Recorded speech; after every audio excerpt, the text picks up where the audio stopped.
Joven, ¿cómo están? Muy buenas tardes. Por favor, ¿me confirma si pueden visualizar mi PPT? Buenas tardes, profesor. Sí se visualiza. Ya, perfecto, muy bien. Vamos a comenzar con la clase. A ver, un segundo, por favor. Ya, un ratito, por favor. Ya, vamos a ver. Bueno, jóvenes, muy buenas tardes ante todo. Nos toca revisar el tema de hoy, que es básicamente el proceso de circulación. Es la segunda fase del proceso del flujo económico. ¿Se acuerdan que la primera fase es la fase de producción, donde se crean, ¿no? Donde se crean bienes y servicios, ¿no? Entonces, la siguiente fase que corresponde es la circulación, donde los bienes y servicios ya creados se trasladan hacia los mercados. Ahí se determinan los precios, ¿no? Donde interactúan los ofertantes y los demandantes, ¿no? Ya ustedes lo tienen claro, creo que conversamos algo del tema, ¿ya? Vemos ahí. Entonces, en la circulación, como vimos, tenemos aquí pues, básicamente el cuadro, ¿no? Las empresas que son las unidades de producción son los que ofrecen, básicamente creen en los bienes y servicios, ¿no? Y estos bienes y servicios son ofrecidos en el mercado, ¿no? En el mercado. ¿Ok? Estos bienes y servicios ya ofrecidos, cuando se interactúan en el mercado, es demandado básicamente estos bienes y servicios por las familias, ¿no? Pero estas familias también a su vez no solamente demandan bienes y servicios, sino también son dueños de algunos factores de producción. Por ejemplo, la tierra, el capital y el trabajo, ¿no? Entonces, ahí se da la forma inversa, ¿no? Entonces, también en las unidades de consumo, las familias, vendrían a ser también, ofertan productos, factores de producción. Por ejemplo, ¿qué es lo que solicitan las empresas? Por lo general, para trabajar en esas empresas solicitan el factor trabajo a través de la mano de obra. Entonces, esos se interactúan en el mercado y básicamente las unidades de producción demandan estos factores de producción. Por ejemplo, el trabajo, ¿no? Obviamente después, una vez que la mano de obra genera valor dentro de la organización lo retribuye mediante un sueldo, ¿no? Entonces, el flujo va a ir por dos lados, si se dan cuenta, ¿no? De las unidades de producción, que son las empresas, a las unidades de consumo, mediante bienes y servicios, y de las unidades de consumo hacia las unidades de producción, que son los factores de producción. ¿Estamos claros? Entonces, se da por dos lados el flujo, por dos lados. ¿Qué más podemos decir? ¿Qué elementos tiene el proceso de circulación o la fase de circulación? ¿No? Tenemos los comerciantes, ¿no? Los comerciantes básicamente son aquellos pues que ya nosotros lo hemos visto en el mercado, que pueden ser mayoristas, pueden ser minoristas, ¿no? Pueden ser especuladores, comisionistas. En realidad hay muchos tipos de comerciantes o personas dentro del flujo, ¿no? Del proceso de circulación, ¿no? ¿Qué más podemos decir? Tenemos los medios de transporte, obviamente, porque los bienes y servicios creados no se mueven solos a los mercados. Básicamente los bienes, por lo general, los llevamos a los mercados para que puedan ofrecerse. Por ejemplo, todos los productos frutícolas que producimos en provincias, verduras en la sierra, tienen que llegar a Lima a través de, ¿no? Medio de transporte. Por lo general es transporte terrestre, pero no quiere decir que sea el único, ¿no? Por ejemplo, algunos productos que nosotros importamos, ¿no? O traemos de otros países, también pueden venir por aire, por tierra, vía terrestre, así que importamos de Chile o Ecuador, ¿no? Entonces, también utilizamos otro medio de transporte, ¿no? El mercado, bueno, es donde se juntan los ofertantes y demandantes, creo que ya lo conversamos hace un momento, ¿no? Ahí donde se determinan los precios, se intercambian bienes por dinero, básicamente, ese es el intercambio, ¿no? El dinero, obviamente, es el medio de intercambio, o sea, el medio monetario de intercambio, ¿no? Yo le pago a través del costo del bien en cual me lo ofrecen y yo pago en dinero, obviamente la moneda que corresponde a cada país, ¿no? ¿Qué más? Los pesos y medidas. Los pesos y medidas también son muy importantes. ¿Por qué?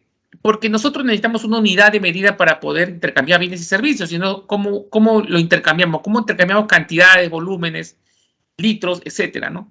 Por ejemplo, ¿no? Si yo quiero pedir un pescado, yo por lo general lo pido en kilos, ¿no? Por lo general. Si yo quiero arroz, lo voy a medir en kilos, no voy a pedir una porción de arroz, no, lo mido en kilos, ¿no? Yo voy a pedir, por ejemplo, aceite, no lo voy a medir 1 kilo de aceite, ¿no? Yo mido en unidades de volumen, como 1 litro de aceite, medio litro de aceite, etcétera, ¿no? Entonces, en realidad, los pesos y medidas son muy importantes para poder definir cómo se tiene que hacer el intercambio, ¿no? Estos son los 5 elementos dentro de la fase de circulación. ¿Ok? Hasta aquí, ¿tenemos alguna pregunta, alguna duda? ¿Preguntas, dudas, consultas? ¿Todo claro? Todo claro, profe. Ya, Todo perfecto. claro, profesor. Ya, listo. Todo claro, Sigamos profesor. avanzando. Ok, gracias. Seguimos avanzando. Vamos a entrar un poquito al tema de los comerciantes, ¿no? Los comerciantes, por lo general, como dijimos, participan mucho en la fase de circulación, ¿no? Por ejemplo, los comerciantes mayoristas, que tienen mucha similitud con los mayoristas, los mercados mayoristas. Obviamente los mercados mayoristas es donde vas a encontrar los ofertantes mayoristas. Son aquellos que básicamente intercambian los bienes en grandes volúmenes entre el fabricante, ¿no? Y el distribuidor, o minorista, o cliente final también puede ser, ¿no? Entonces ahí podemos verlo básicamente en los mercados. El comerciante mayorista que está en un mercado mayorista, ¿no? Por lo general se asocia así. El comerciante minorista es aquella persona o empresa que básicamente venden al detalle, ¿no? Por ejemplo, el bodeguero, ¿no? El bodeguero es un mercado minorista, ¿por qué? O detallista, ¿por qué? Porque ofrece productos básicamente en cantidades muy pequeñas, ¿no? ¿Me dejo entender? No en grandes cantidades. ¿Ok?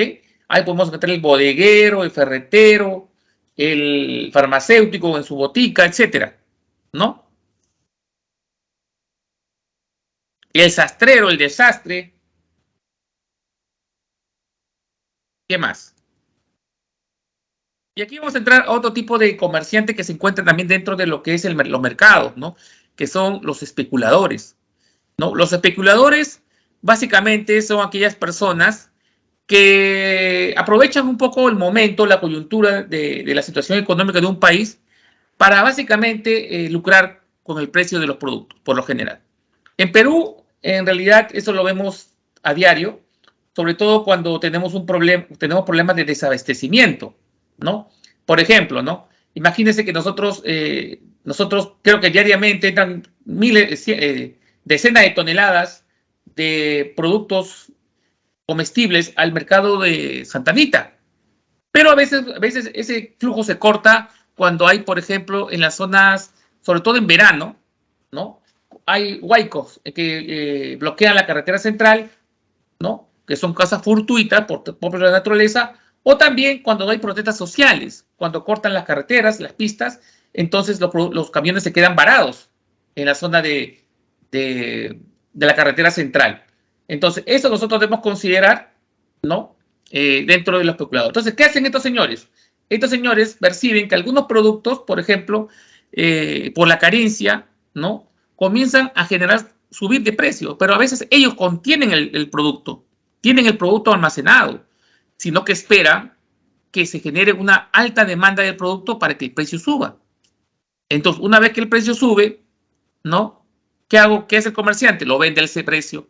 Entonces, sobre el precio normal, ganó un precio más elevado, ¿no? Obviamente, ahora el tema de especulación está penado en la Constitución peruana.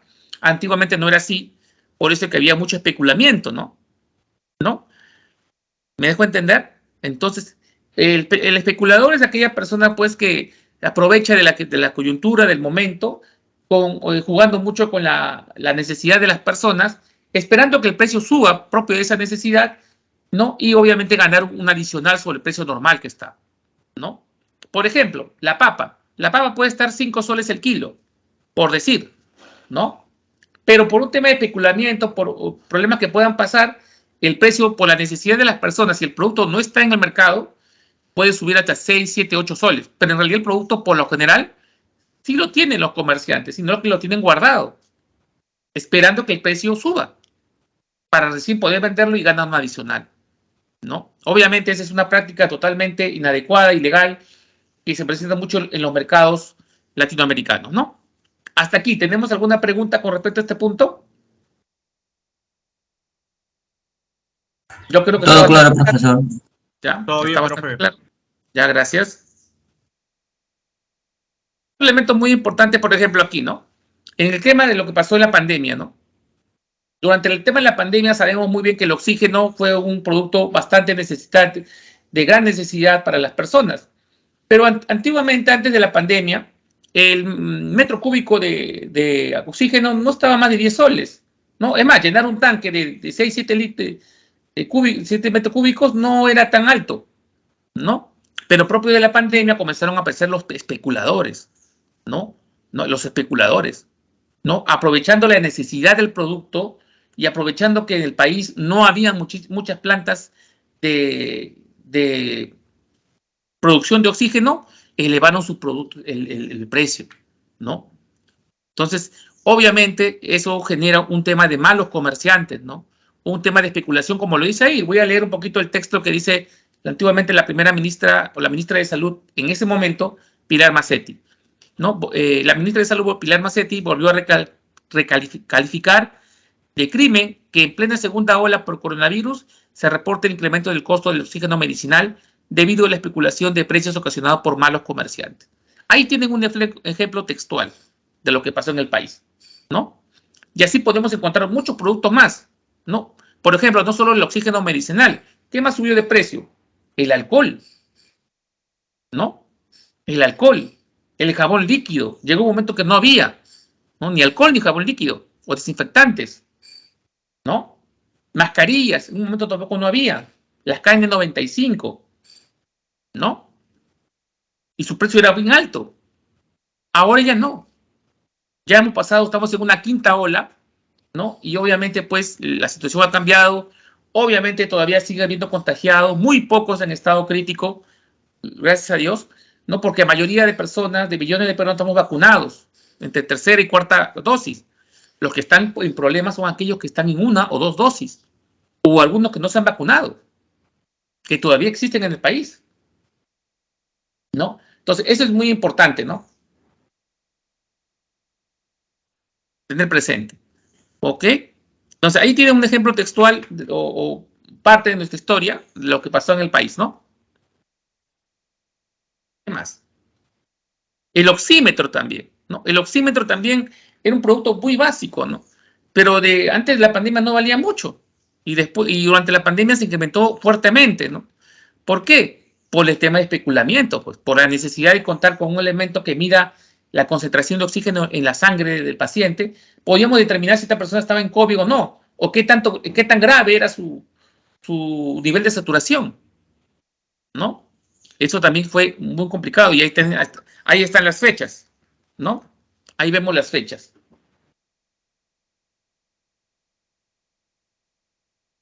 Ok, yo creo que está bastante claro el tema de especulador. Hemos comentado varios ejemplos también que nos pasaron directamente en la realidad. Otro comerciante que es muy importante dentro del proceso es el comisionista, ¿no? El comisionista, por lo general, como dice su nombre, gana una comisión sobre la venta de un producto cualquiera, ¿no? ¿Ok? Por ejemplo, ¿qué podría ser un comisionista? Por ejemplo, les voy a poner un ejemplito así claro. Imagínate que yo soy un productor, imagínate que yo produzco 10 hectáreas de arroz en Piura, por ejemplo, ¿no? Yo soy productor, mi negocio es producir todo el proceso, ¿no? Pero yo no soy bueno vendiéndolo, ¿no? Una cosa que sea productor, una cosa que sea un buen vendedor, ¿no? Entonces aparecen los famosos comisionistas, aquellos que conocen cómo es el mercado, cómo se vende el producto, ¿no? Cómo los contactos, etcétera, ¿no? Los medios de distribución. Ellos conocen todo. Por lo general, comisionistas son personas que son muy relacionadas y tienen mucho contacto y saben cómo poder manejar precios. Entonces, este comisionista o este señor que es dueño de la producción, digamos, de 10 toneladas de arroz, busca un comisionista, contrata un comisionista y este señor lo que hace es vender el producto. Obviamente trata de venderlo a un producto a un valor mayor, ¿no? ¿Para qué?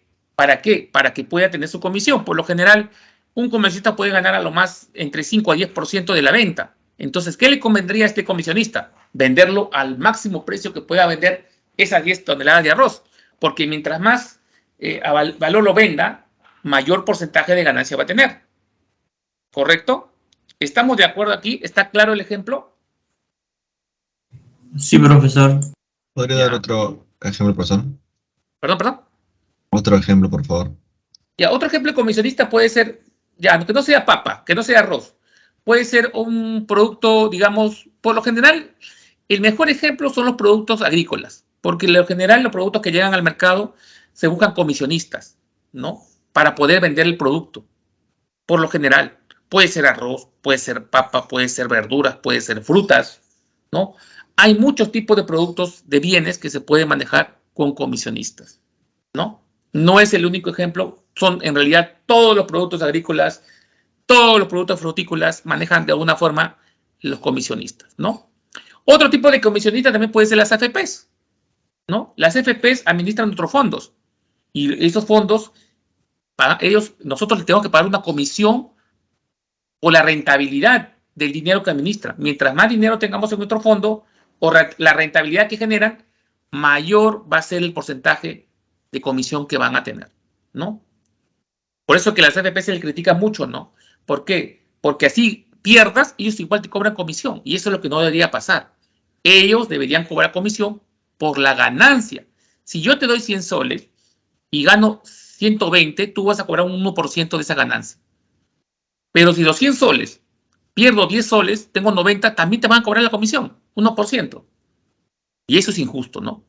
O sea, pierdes el dinero, o sea, pierdes la rentabilidad y encima te vas a pagar comisión. Entonces, ¿dónde está el negocio para el importante? Al final, el comisionista va a ganar sí o sí. ¿Me dejo entender? Entonces, eso es lo que se está tratando de revertir bastante en las administradoras de fondos de pensión. Y creo que ya hay proyecto de ley, o creo que ya está en vigencia, ¿no? De que básicamente aquellas AFPs cobren la comisión por la rentabilidad, no por la pérdida, ¿no? ¿Ok? ¿Estamos bien con ese ejemplo también? ¿Estamos de acuerdo? ¿Ahora se entiende mejor? Ese es un servicio, por ejemplo. Sí, profesor, muchas gracias. Profesor, Gracias. Sí, profesor, ¿y los corredores de bolsa son intermediarios, pero en qué grupo están? ¿Son comisionistas? los corredores de bolsa o básicamente sociedades, ¿cómo les podríamos decir? Para nosotros poder invertir en la bolsa de valores directamente no lo podemos hacer en forma directa. Tenemos que buscar una sociedad agente de bolsa. Esa sociedad agente de bolsa es un intermediario entre nosotros y la bolsa de valores de Lima. Dentro de esa sociedad agente de bolsa obviamente hay comisionistas, lo que usted dice, ¿no?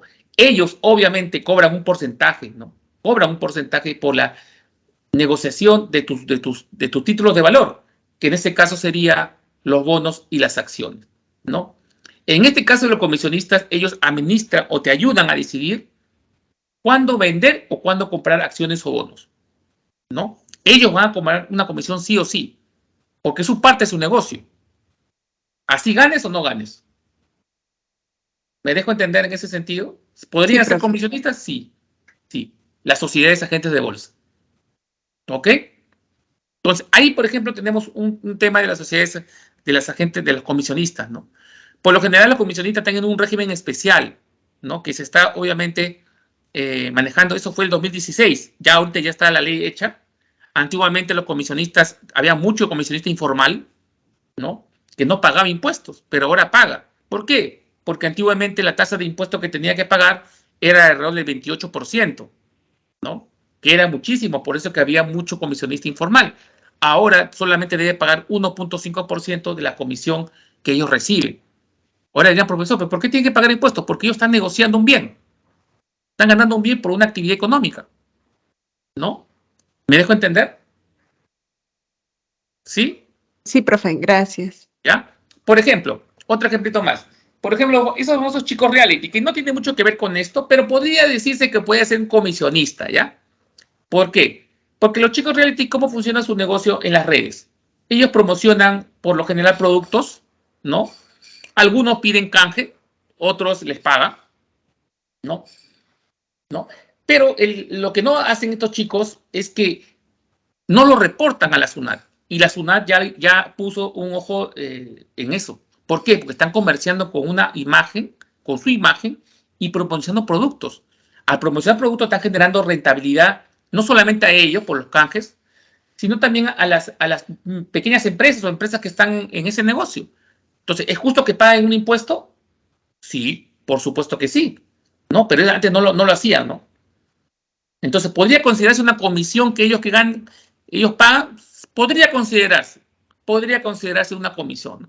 Lo podríamos ver de una forma, no más que nada por la imagen que ellos representan, ¿no? Dentro de este mundo mediático en el cual vivimos. Podría considerarse. ¿Ok? Entonces, ¿eso está claro? Ya tenemos claro qué son los especuladores y qué son los comisionistas. Yo creo que está bastante claro. Igual, si tienen dudas, por favor, me lo pueden indicar. Tenemos todavía tiempo para poder nosotros explicarlo con detalle. ¿Ya? ¿Hasta aquí está claro?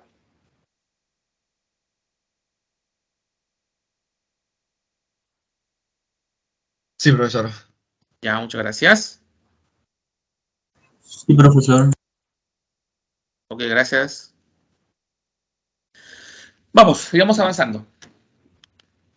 Entonces, dentro de la parte de lo que son los elementos de la fase de circulación, podemos ver dentro de esa fase de circulación algunos agentes económicos que son muy importantes recalcar, ¿no? Y creo que ya lo dijimos mucho al inicio, ¿no? Esos agentes son los actores dentro de este flujo en la fase de circulación. Por ejemplo, los hogares. Los hogares tienen una participación muy importante porque, como ya dijimos al inicio, son las unidades de consumo que básicamente consumen bienes y servicios, pero también son dueños de los factores de producción. Por ejemplo, el capital, la tierra y el trabajo, ¿no? Las empresas son las famosas unidades de producción que se encargan de producir bienes y servicios y llevarlos a los mercados. Y son consumidos por las unidades de consumo. Pero a la vez también requieren de factores de producción de la cual no son dueños. Son dueños las unidades de consumo. Entonces requieren esos factores de producción. El gobierno también podría ser una unidad de producción o unidad de consumo. Pero por lo general su participación dentro de del flujo de la circulación es básicamente de supervisor, ¿no? De que las leyes de intercambio de bienes y servicios se den de forma transparente, que no caigamos en formas de monopolio, oligopolio, o formas que atenten contra el flujo real de este tipo de intercambio, ¿no? Entonces, ¿qué institución del Estado vela por esto? Hay muchas instituciones. La SUNAT es una de ellas para el tema de los impuestos. Indecopi es la otra institución también del Estado que se encarga de proteger los derechos del consumidor y la propiedad intelectual. Y otro tipo de instituciones también. Ahí podemos encontrar a OCINER, OCITRAN, OCIPTEL, ¿no? Etcétera. ¿Me dejo entender? Entonces, el gobierno entra como un actor, ¿no? Como un actor de supervisión, de velar que todo el flujo se maneje en forma transparente, cumpliendo con la normatividad de la ley del país, básicamente, ¿no? Pero nosotros dentro del flujo no solamente intercambiamos entre nosotros, unidades de consumo en Perú, unidades de producción en Perú, gobierno en el Perú, no. Nosotros también, por ser un país que produce bienes en excedente, también tenemos mucha relación con exportar productos a otros países. Entonces ahí viene el intercambio con el resto del mundo, porque el resto del mundo podría ser nuestro mercado, ¿no? Hay productos y Perú, por lo general, produce bienes, ¿no? Por lo general son bienes, ¿no? Que produce en excedente y los exporta a otros países. Ejemplo, los arándanos, los mangos, la palta, maquinaria, ¿no? ¿Qué más? Exporta productos metálicos, mineros, en bruto, ¿no? Pescado, harina de pescado, ¿no? Y otros tipos de productos tradicionales y no tradicionales, ¿no? Entonces, este es básicamente lo que produce el país, ¿no? Pero así como producimos y exportamos productos para tener un ingreso en dinero para el país como divisas, también importamos productos. ¿Qué quiere decir importar? Comprar del extranjero, algo que yo no produzco en el país, o que si lo produzco muy caro, entonces me conviene comprarlo del extranjero. Por ejemplo, tecnología. Los celulares, por ejemplo, nosotros no producimos celulares. Todos los celulares que compramos o consumimos vienen del extranjero. Es tecnología que llega al país. Software, ¿no? Y aparatos electrónicos, por lo general, vienen del extranjero, ¿no? Algunas marcas de televisores, marcas de línea blanca, vienen del extranjero. No todas, porque algunas ya se producen en el país. Coldex, por ejemplo, es una empresa peruana que se fabrica línea blanca, refrigeradoras, microondas, etcétera, ¿no? Resemin, que es una empresa peruana que también produce maquinaria y exporta al extranjero, ¿no? Otro producto que también importamos, ahora importar o comprar del extranjero es básicamente el petróleo. El petróleo, nosotros producimos petróleo, pero no en las cantidades que necesita el país, así que tenemos que importar, ¿no? Entonces, Perú, básicamente, con lo que produce, ¿no? La refinería de Talara, solamente abarca el 40% del mercado nacional. O sea, el 60% restante tenemos que comprarlo ¿de dónde? Del extranjero. ¿Ok? Del extranjero. ¿Ok? Del extranjero. Entonces, eso es básicamente lo que tenemos que tener presente, ¿no? Otro producto que compramos del extranjero, bueno, es el petróleo, productos de tecnología, productos empacados. A veces algunos productos empacados de marcas, por ejemplo, lo traemos del extranjero, ¿no? Y ahí básicamente lo vemos cuando consumimos, los vemos directamente en el reverso de los productos, ¿no? Entonces, dentro de estos agentes económicos, los cuatro elementos que estamos indicando aquí son los más importantes, ¿no? Los hogares, comunidades de producción, de consumo, perdón, las empresas, comunidades de producción, el gobierno como un agente supervisor y el resto del mundo también como un agente en la cual intercambiamos bienes y servicios, pero en el extranjero, ¿no? Así es. Entonces, sigamos. Entonces, dijimos que las empresas son las unidades de producción. Las empresas son las unidades de producción. Los hogares son las unidades de consumo, ¿no? Ahí intercambiamos tanto de las empresas a los hogares, bienes y servicios, y de los hogares a las familias, a las empresas, los factores de producción, ¿no? El gobierno entra como un ente supervisor, ¿no? Un ente supervisor del gobierno. Y el resto del mundo entra como un agente ya con todo el país, ¿no? Hasta aquí, ¿se entiende este tema?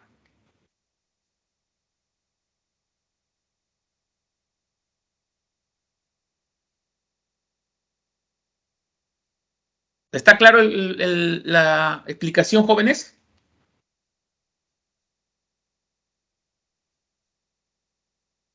¿Sí o no? Para repetir. Sí, profe. Sí, profe, Ya, todo perfecto. claro. Ya, sigamos avanzando entonces.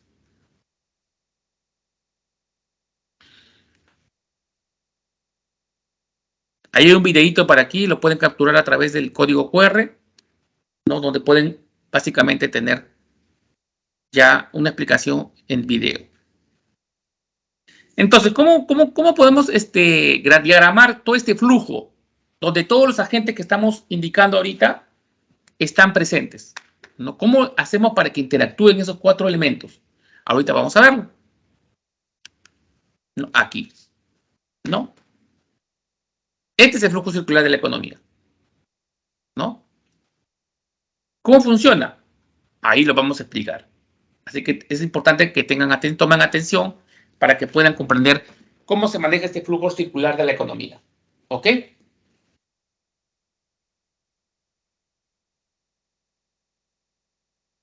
Sigamos. Aquí, en las empresas, Las empresas producen y venden bienes y servicios, ¿no? Estas empresas que producen y bienes y servicios van por esta línea verde, donde son los bienes y servicios vendidos. ¿En dónde? En los mercados, ¿no? En los mercados de bienes y servicios las empresas venden y las hogares compran. Entonces, bienes y servicios comprados. ¿Por quién? Por los consumidores. Los consumidores compran y consumen, ¿no? Pero obviamente estos bienes y servicios que compran estos consumidores no lo compran gratuitamente, sino hay que desembolsar dinero, hay que pagar, hay que gastar, ¿no? Y esa línea, ese gasto se representa por esta línea rosada o lila. ¿Correcto? Entonces, estos gastos obviamente generan un ingreso para la empresa, ¿no? Se convierten en ingresos para las empresas, ¿no? Porque ellos producen bienes y servicios a cambio de dinero, ¿no? Ese es básicamente lo que deben tener presente.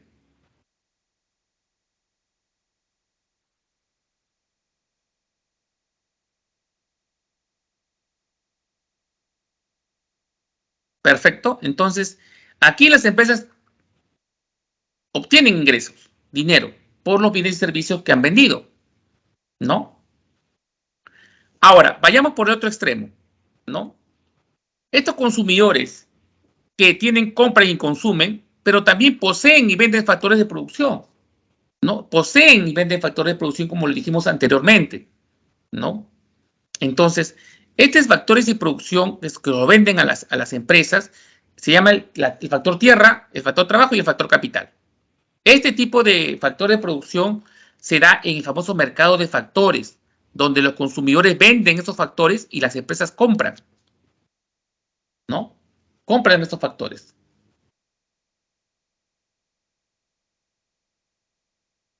¿Me dejo entender? Compran estos factores. Entonces, obviamente, estos factores de producción son adquiridos por las empresas, ¿no? Estos factores de producción.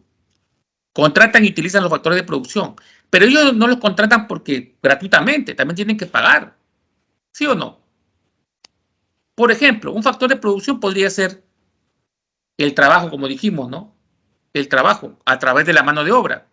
Nosotros ofrecemos nuestra mano de obra a las empresas y por ello ellos nos pagan, ¿no? El capital, por ejemplo. El capital, yo puedo tener un ahorro como unidad de consumo y lo deposito en el banco, en las empresas. Y esas empresas me tienen que dar una retribución económica, ¿no? Llamado beneficio o ganancia, ¿no? En el caso del trabajo me da un salario. Tengo un departamento, una casa, un terreno, ¿no? Y lo alquilo a una empresa para que haga su negocio o X, ¿no? Entonces, la empresa tiene que pagar. Me va a generar un alquiler, ¿no? Y ese alquiler, obviamente, se da en el mercado de factor de producción, donde las empresas compran. Y esto genera un ingreso, ¿pero para quién? Para las unidades de consumo, que vendría a ser la renta. La renta es todo tipo de ingreso. ¿Ok?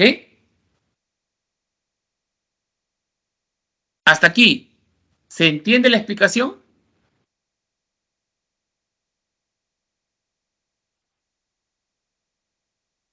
¿Hay alguna duda que tengan con respecto a este punto? ¿Hay alguna duda con respecto a este punto? Todo claro, profe.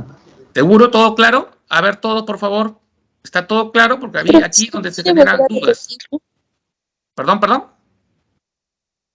¿Puede volver a repetir, por favor? A ver, repetimos. ¿Ok? Dentro del flujo circular de la economía, vamos a encontrar las unidades, las empresas, que son las unidades de producción, y los consumidores, que son las unidades de consumo. Entonces, ¿cómo interrelacionan? ¿No?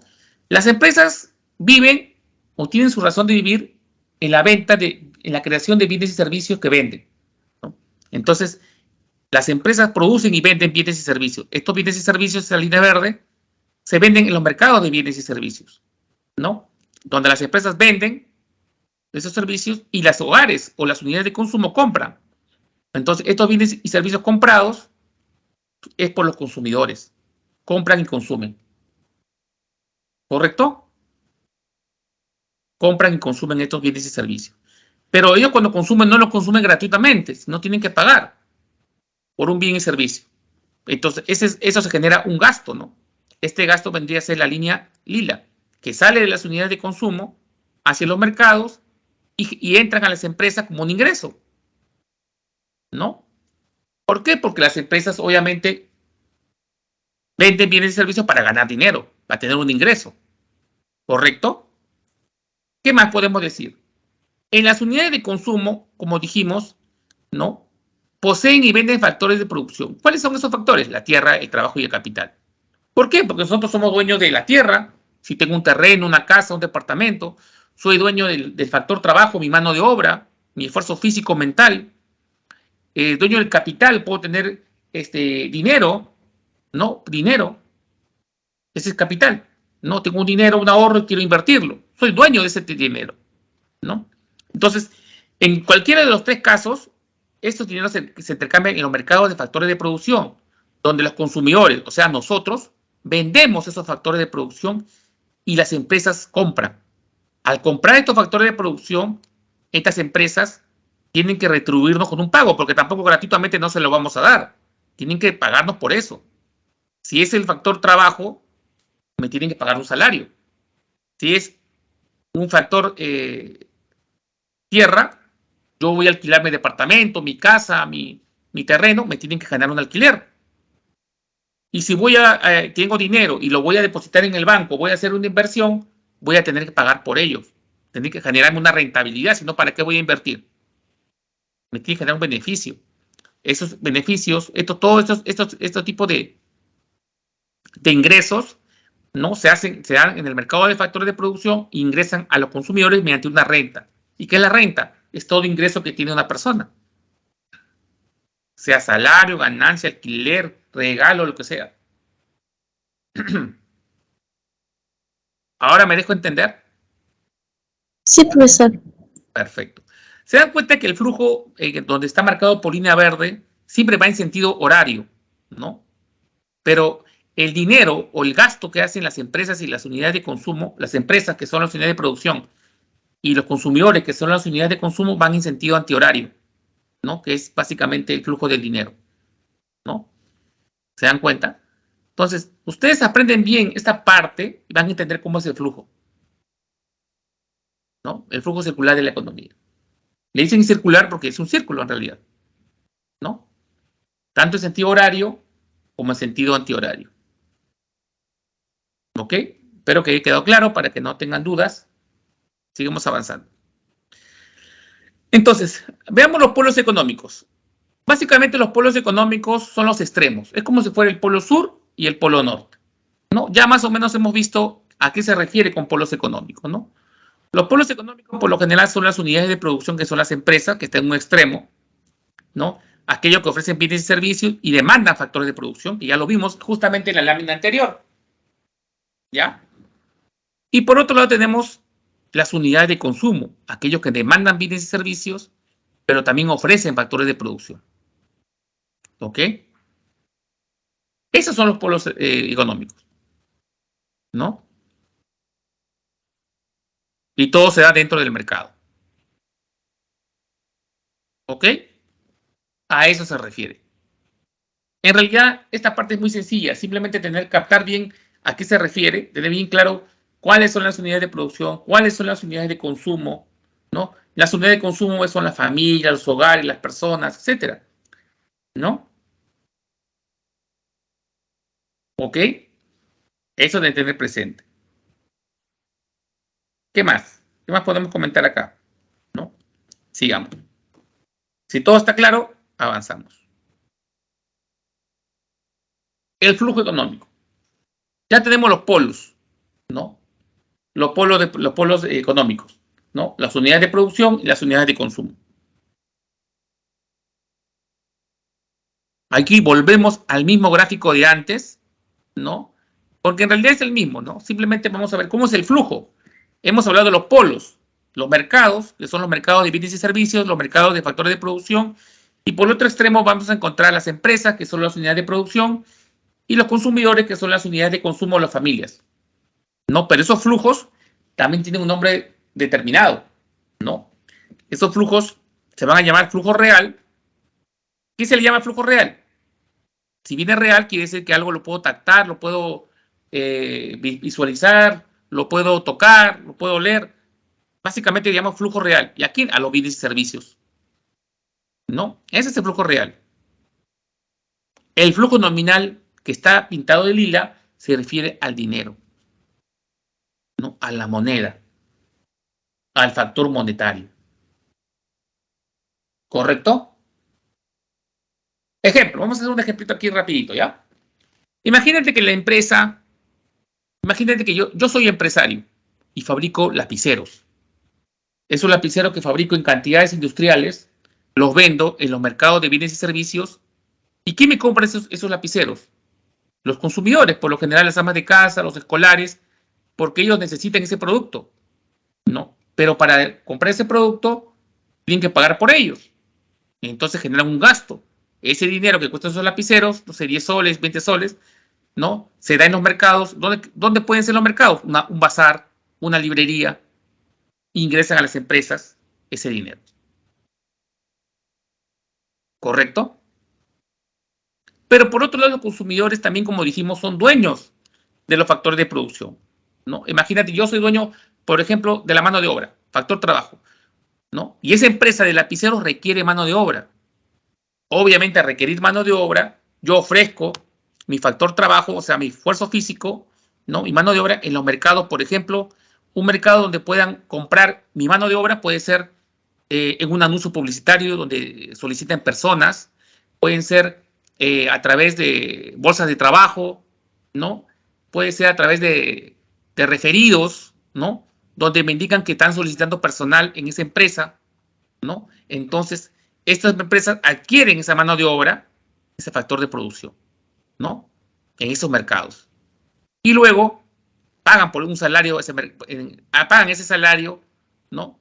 Que básicamente ingresa a las unidades de consumo o al trabajador como una renta, ¿no? Lo que yo gane en ese tipo de empresa lo utilizaré obviamente para pagar mis gastos y obviamente para comprar bienes y servicios, porque sigue el flujo, pues, ¿no? Por eso que se llama un círculo, ¿no? El flujo de la economía, el flujo económico. ¿Estamos claros hasta aquí, jóvenes? Todo claro, profesor. Ya, perfecto. Sí, profesor.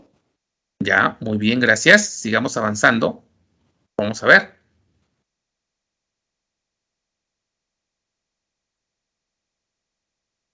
Ahora vamos a ver el famoso presupuesto familiar, ¿ya?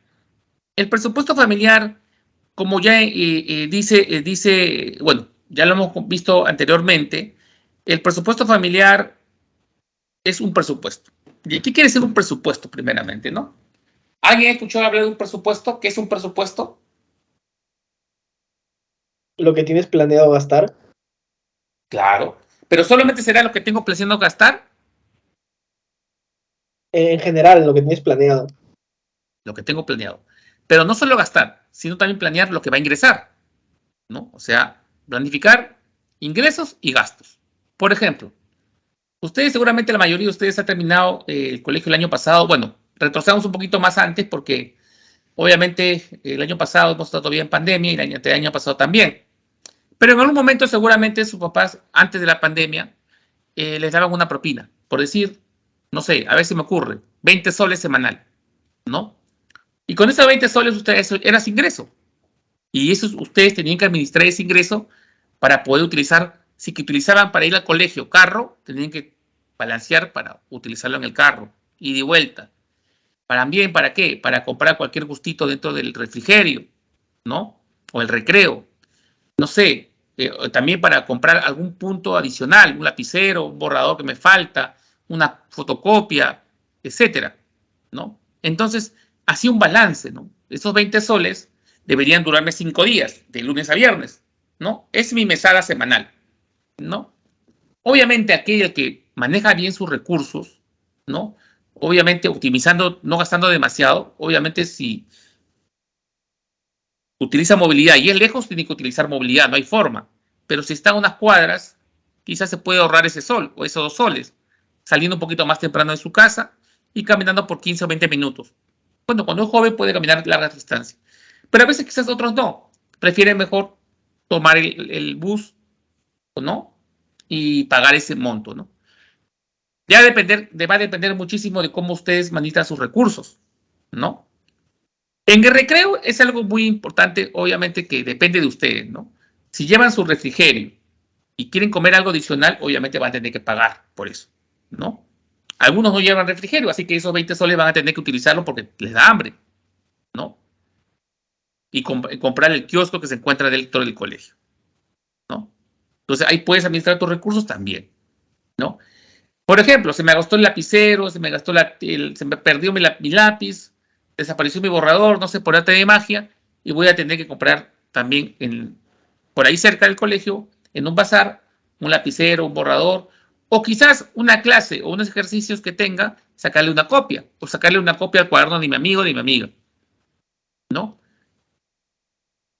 Entonces son gastos que necesariamente a veces se presentan de un momento a otro, que no lo tenías mapeado, pero vas a tener que hacerlos.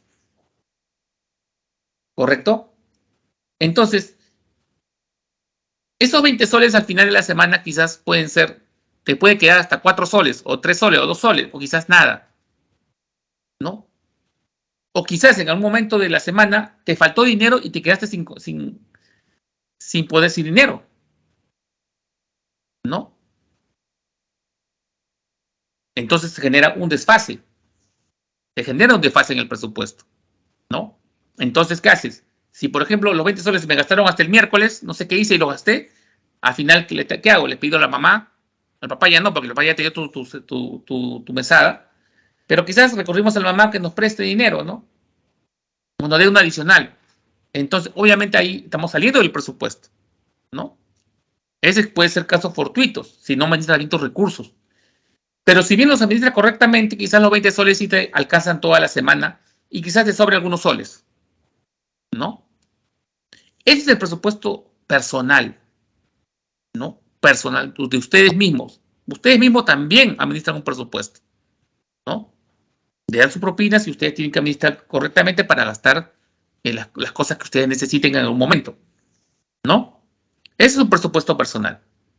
Un equilibrar los ingresos con los gastos. Ver cuánto ingresa, ver cuánto gasta, ¿no? Ese es un presupuesto. Pero cuando hablamos de un presupuesto familiar, ¿a qué nos referimos? A ver si me han entendido un poquito la idea. ¿A qué nos referimos a un presupuesto familiar?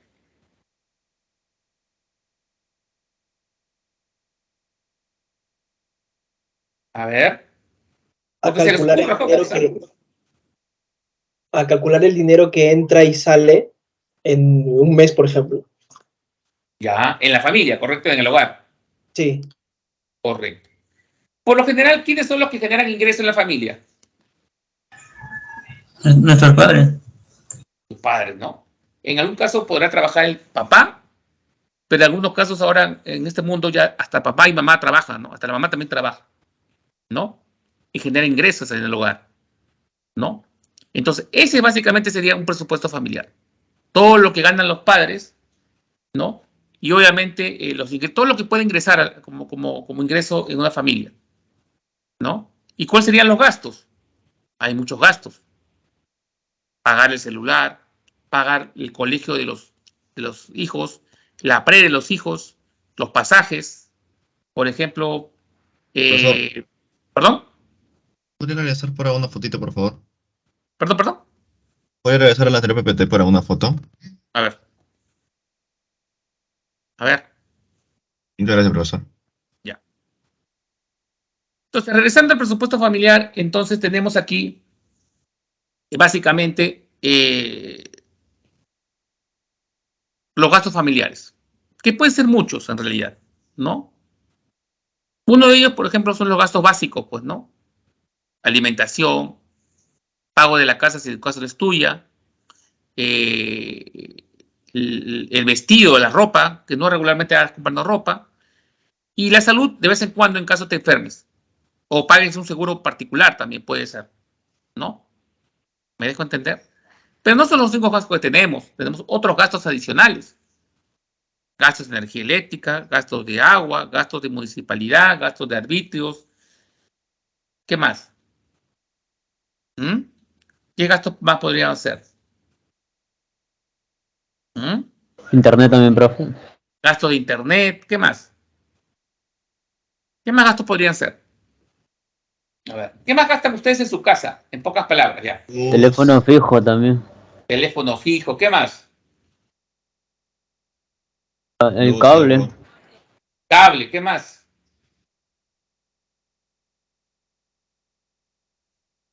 Ropa, Ropa, ¿qué más?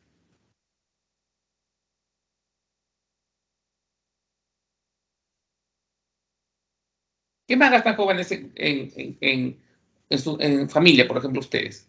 En las mascotas. También, claro, también, porque algunos tienen mascotas y otros ya es una responsabilidad, tienen que gastar en su alimentación, en su salud, en su limpieza. ¿Qué más? ¿Qué más podrían considerar ustedes en un presupuesto familiar con respecto a los gastos?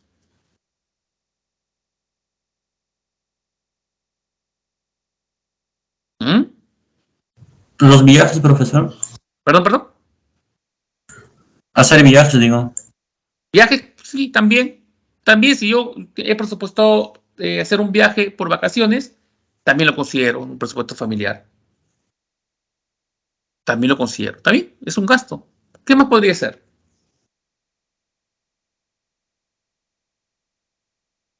En realidad hay muchos los gastos que se pueden dar. Va a depender de cada familia, de cada hogar. Por lo general, si es un hogar donde tiene altos ingresos, obviamente va a gastar más. Pero cuando es un hogar que tiene ingresos bajos, por lo general va a priorizar aquellos que son de necesidad primaria y secundaria. ¿Cuáles son de necesidad primaria? La alimentación, el vestido, el vivienda y la salud. ¿Y cuáles son de necesidad secundaria? Por lo general, la educación es lo más importante, ¿no? ¿Me dejo entender? Entonces, va a variar muchísimo el presupuesto de acuerdo al nivel de ingresos, ¿no? No es lo mismo ganar en familia, en un hogar, 10.000 soles mensuales, que ganar 2.000 soles o 1.800. Obviamente hay una gran diferencia. Sobre todo si la familia no solamente es un hijo, sino son 3 o 4. Ahí es peor todavía, se complica, ¿no? ¿Me dejo entender? Entonces, ese presupuesto familiar, como dijimos, se pueden dar de varias formas, ¿no? Por ejemplo, aquí podemos ver lo que son ingresos y gastos. Los ingresos básicamente responden a todo lo que uno gana una persona. Por lo general viene a ser el sueldo o salario de papá y mamá, ¿no? Por lo general. A menos que tengan un hermano mayor y ya esté trabajando, se le podría y esté viviendo con ustedes, entonces se le podría considerar como parte de la familia y también generaría un ingreso, ¿no? También se le podría generar. Pero no es el único ingreso que podrían tener. Podrían tener también un tema de pensiones, ¿no? La pensión podría ser también un tema. ¿Pensión, por ejemplo, de qué? ¿No? Puede ser pensión, por ejemplo, tu padre puede ser ya jubilado y puede tener una pensión de jubilación, ¿no? También podría considerarse eso un ingreso. Pensiones alimenticias. Bueno, ese es otro tema. Pero eso será también un ingreso, sobre todo a las madres que tienen hijos, pero que el papá no vive con ellos, pero tiene que hacerse responsable de ellos. Entonces, ese hogar, que es básicamente la mamá, en este caso, recibe un ingreso, ¿no? La pensión alimenticia, ¿no? Tengo un dinero guardado, tengo un dinero depositado a plazo fijo en un banco. Me va a generar un interés. Ese interés también podría ser un ingreso para mi casa, para mi hogar, ¿no?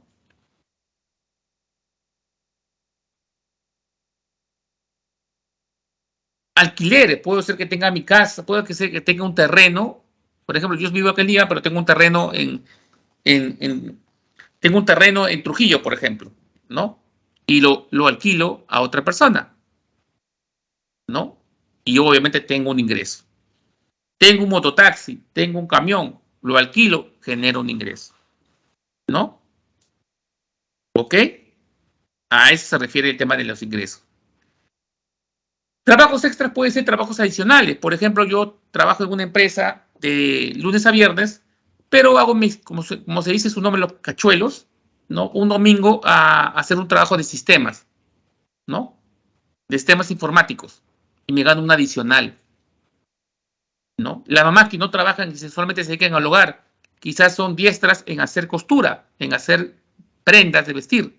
Cosen y lo venden también a otras personas. También tienen un ingreso.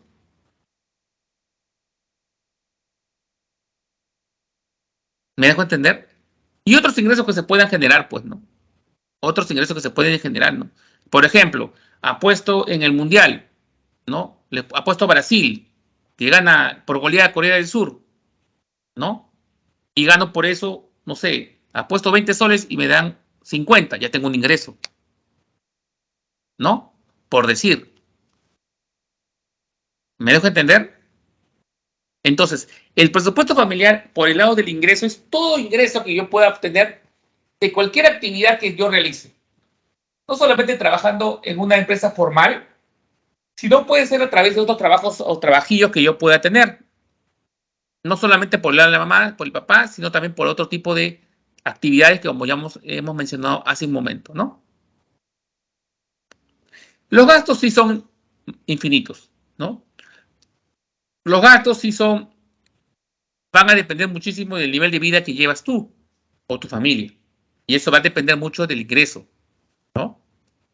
Obviamente, si no tienes una casa propia, vas a tener que pagar y tienes una hipoteca, vas a tener que pagar mensualmente al banco, por lo general, ¿no? Si tu casa está asegurada, pagar un seguro, ¿no? Caso de vivienda, pero puede ser también un caso de seguro particular, personal, también puede ser un seguro, también tendrás que pagar un seguro personal, ¿no? Las compras, comida, higiene, cuidado del hogar, suministros de agua, luz, internet, todo eso es un gasto que por lo general se va a incrementar de acuerdo al nivel de vida que llevas tú, ¿no? Cuidado personal, ropa, peluquería, etcétera. Pago de impuestos, por supuesto, porque nosotros pagamos impuestos. Pagamos no solamente el impuesto predial, que es al año en nuestra casa, pagamos los arbitrios, ¿no? Pagamos lo que es, si yo soy un trabajador en una empresa formal, tengo que pagar quinta categoría, me lo descuentan de mi boleta, ¿no? Deudas, por ejemplo, fui al banco, saqué un crédito para remodelar mi casa, comprar un auto, no sé, comprar un terreno y tengo que pagar mensualmente al banco. O sea, tengo que pagar la deuda.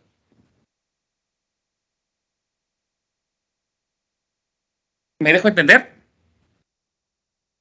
Educación, ni qué decir, no solamente pagas lo que es el mes a la universidad o la pre, en este caso, la enseñanza que te ofrecen los docentes para que en este caso, en su caso, ustedes puedan aprender y con esa información ingresar a la universidad, ¿no? En libros y materiales no creo que gaste mucho porque todo prácticamente es digital.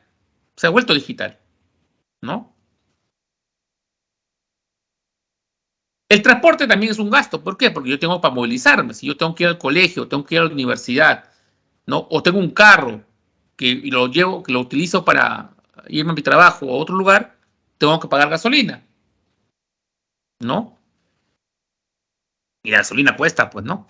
O si me voy en metro o en bus, tengo que pagar el pasaje, ¿no? Otro gasto también podría ser el tema del ocio. Por lo general, nosotros los seres humanos a veces buscamos entretenernos y a veces vamos a un poquito desestresarnos y buscamos lugares donde podamos pasarla bien y divertirnos, pero eso también incluye un gasto, ¿no? Y a veces nosotros lo incluimos dentro del presupuesto familiar, ¿no? El tema de ocio, diversión, entretenimiento.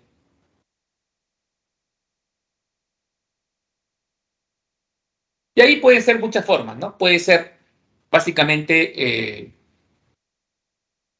ir al cine, ir de viaje, ¿no? Ir a un concierto, ¿no? Ir a comer algo en un restaurante, comer pollito a la brasa, comer un dulce, ¿no? Entretenimiento, ir al parque, ¿no?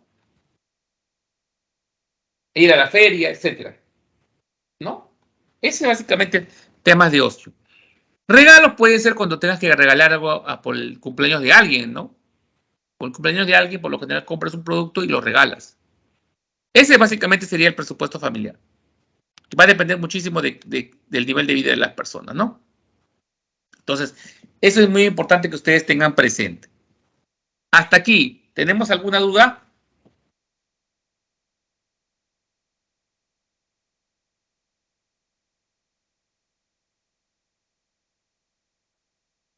¿Dudas? Todo claro, ¿Consultas? profesor. ¿Está claro? Ya, perfecto. Sigamos avanzando entonces. Sigamos avanzando.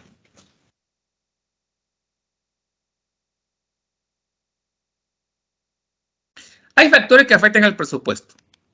Por ejemplo, uno de los factores que afectan al presupuesto es la renta absoluta, ¿no?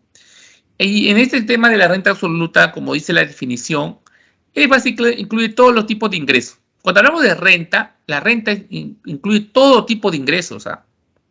Todo tipo de ingresos, obviamente monetarios, pues, ¿no? Pero en esta renta absoluta se da en un año. O sea, yo puedo proyectar cuánto puedo ganar en un año, ¿no? Por ejemplo, imagínate que yo gano 1.000 soles mensuales, trabajando, por decir, 1.000 soles. Entonces, si 1.000 soles gano mensual, al año, ¿cuánto ganaré? 11.000 por 12, 12.000 soles. Entonces, mi renta absoluta en esa actividad que estoy realizando son 12.000 soles.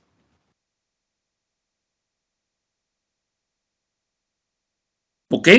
12.000 soles. Aquí se incluyen todo lo que es gratificaciones, ingresos por asignación familiar, ingresos por, no sé, la CTS también ingresa acá, ¿no? Y otro tipo, y todo tipo de ingresos que se genere dentro de la actividad que está realizando, ¿no? Todo tipo de ingresos. Ahorita les he dicho 1.000 soles, ¿no? Pero eso es de forma formal. Pero si después de los 1.000 soles yo hago cachuelos los domingos y gano 200 soles, tengo que adicionarlo ahí también. Parte de la renta absoluta y obviamente proyectarlo en un año, ¿no? Ese es básicamente lo que se dedica a la renta absoluta, ¿no? Y de acuerdo a eso yo proyecto los gastos, ¿no? ¿Cuánto voy a gastar en un año? Mira, voy a gastar por lo menos, si yo no hago solamente trabajo y gano 1.000 soles mensuales, entonces yo voy a tener en un año 12.000. Entonces yo tengo que distribuir mis gastos de acuerdo a no exceder esos 12.000 soles.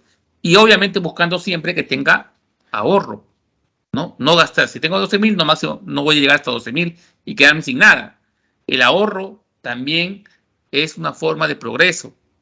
Entonces siempre es bueno tener un ahorro, ¿no? A eso se refiere la famosa renta absoluta, ¿no? Por ejemplo, ahí tenemos un presupuesto, ¿no? Que varía, los ingresos del hogar varían entre 3.000, 3.200, 3.100, porque seguramente es un saldo variable, ¿no? No fijo. Entonces, esos ingresos pueden variar, por supuesto que sí, pueden variar, ¿no? Los pagos también, ¿no? Los pagos también pueden variar, no necesariamente son los mismos, pero podrían variar. Y ahí vemos algunos gastos que ustedes ya conocen, ¿no? Que podrían variar, también depende de cada situación.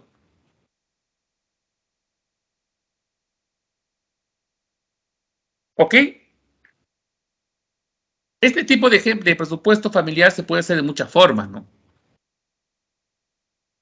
Y todos los presupuestos que se hacen jóvenes, sea presupuesto familiar, sea un presupuesto personal, sea un presupuesto de una empresa, etcétera, manejan la misma lógica. Nunca excederse de lo que ganas. Si tengo un ingreso de 100 soles, obviamente yo a lo más voy a gastar 100 soles, ¿no? No puedo gastar más de lo que tengo. Esa es una regla que debemos tener presente, ¿no? Cuando administremos recursos económicos.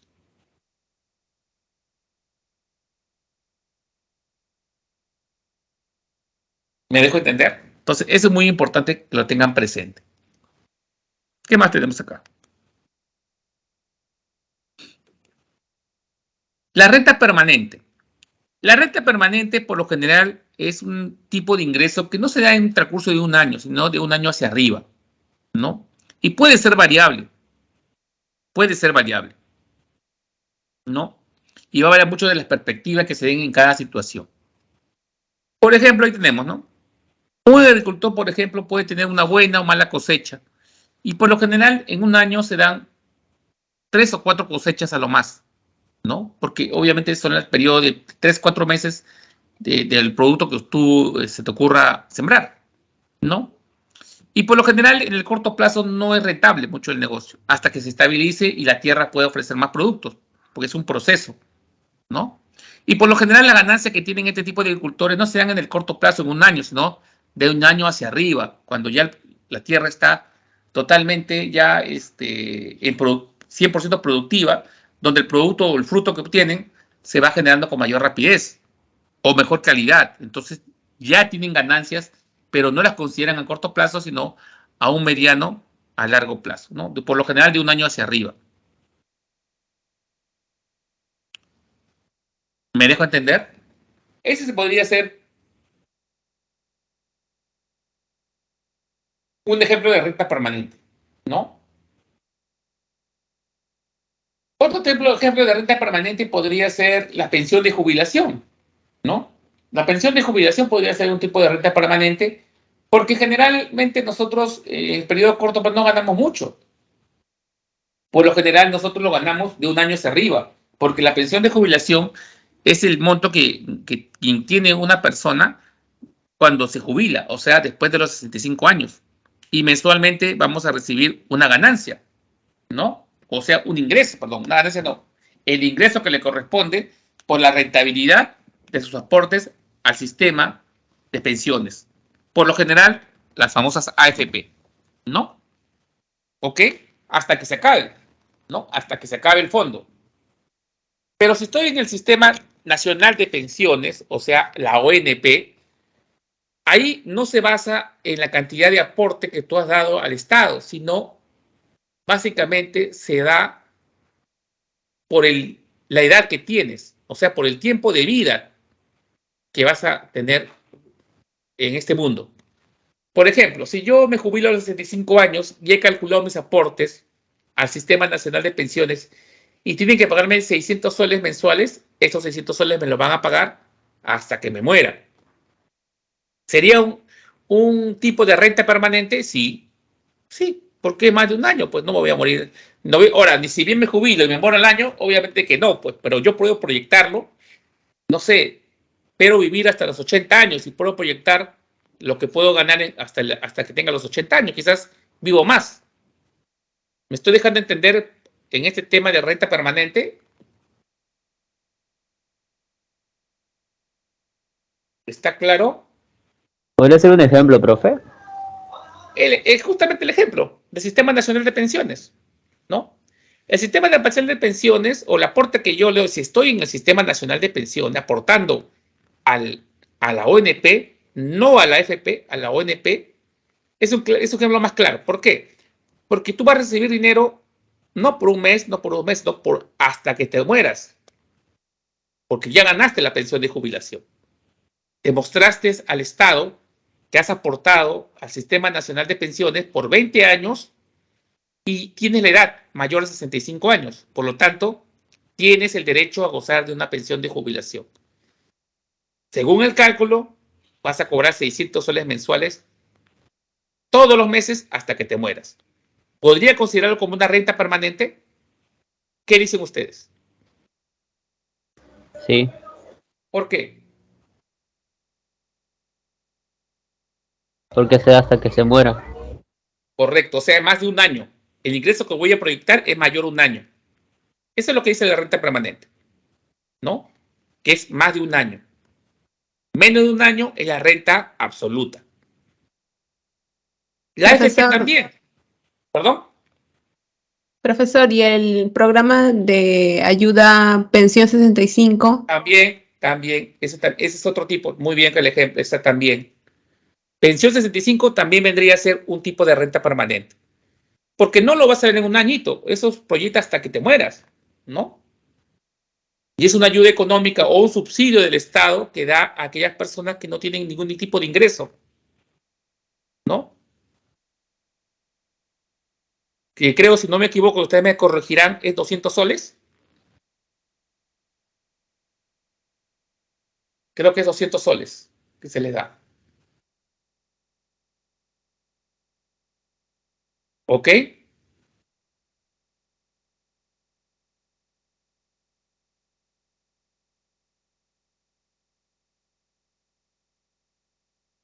¿Estamos de acuerdo entonces, jóvenes? Sí, profe. Sí, profesor. Sí, profe. Ya, ya. Entonces, tienen que tener el concepto bien claro nada más. La renta absoluta se maneja en un periodo de un año, ¿no? Por lo general.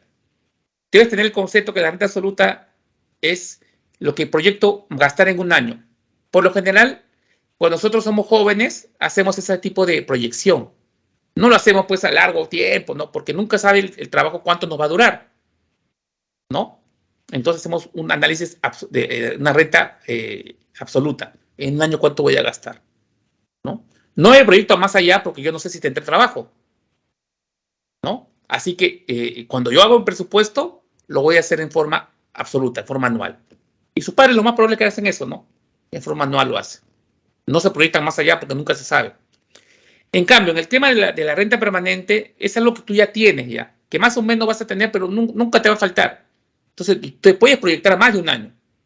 El sector agrícola, la pensión de jubilación, los subsidios del Estado permanente que tienen, por ejemplo, pensión de 65, por ejemplo, ¿no? ¿Me dejo entender? Entonces, primero tener clara la definición.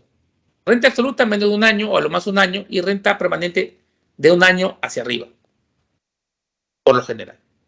¿Ok? Eso es lo que deben tener presente. ¿Qué más? Dentro de los factores de producción, factores del presupuesto, podemos considerar los gastos fijos, ¿no? ¿Qué son gastos fijos? ¿Qué quiere decir gastos fijos? Gastos fijos que pago, lo voy a pagar siempre. Que siempre lo voy a pagar. Trabaje o no trabaje, lo voy a pagar. ¿Sí o no? Esos son gastos fijos.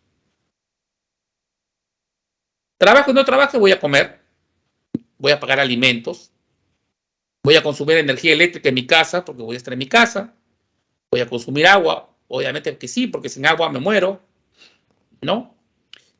Voy a utilizar por lo general telecomunicaciones, teléfono, celular, etcétera, internet, porque en un mundo digital usamos ese tipo de medios de comunicación, ¿no? ¿Podemos reducirlos? Sí, pero no pueden desaparecer. Por ejemplo, si yo tengo un consumo de energía eléctrica mensual de 100 soles, uy, me ha llegado 100 soles. Tengo que revisar qué está pasando, por qué gasto más. Ah, porque tengo las luces prendidas, porque uso mucho la plancha, porque uso mucho el microondas, tengo que reducir el gasto.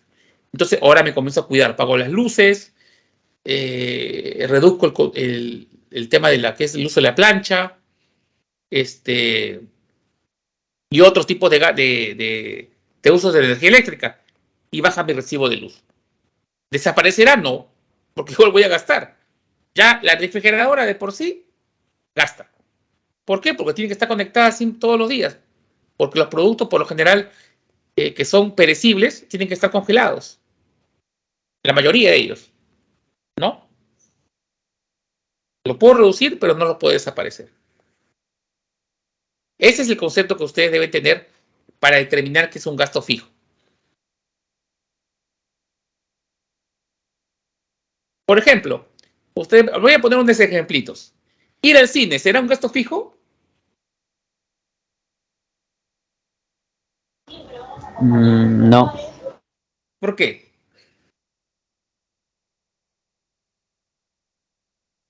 porque podría desaparecer. Claro. No es necesario. Si veo mi dinero y no tengo dinero para ir al cine, no voy. No me voy a morir por eso. ¿Puede desaparecer ese gasto? Sí. Entonces ese gasto no es fijo. Por lo general, todos los bienes y servicios que son superfluos o que no son de necesidad primaria,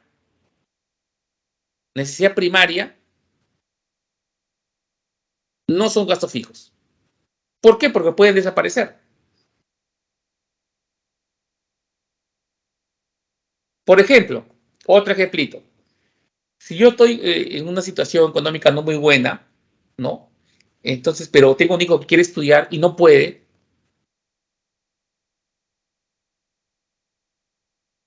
¿no? ¿Será un gasto fijo? Por lo general no, porque en realidad si el gasto fijo puedes reducirlo pero no desaparecerlo. Pero si no tienes dinero por estudiar no te vas a morir. ¿Me estoy dejando entender? Por estudiar no te vas a morir, ¿no? Entonces puedo dejar de estudiar unos años hasta que nuevamente la familia tenga un ingreso mayor y nuevamente estudio. Entonces el estudio no sería un gasto fijo, ¿no? Porque lo puedo reducir, lo puedo desaparecer también. No sería un gasto fijo. El gasto fijo, todo lo que ven ahí, ¿no?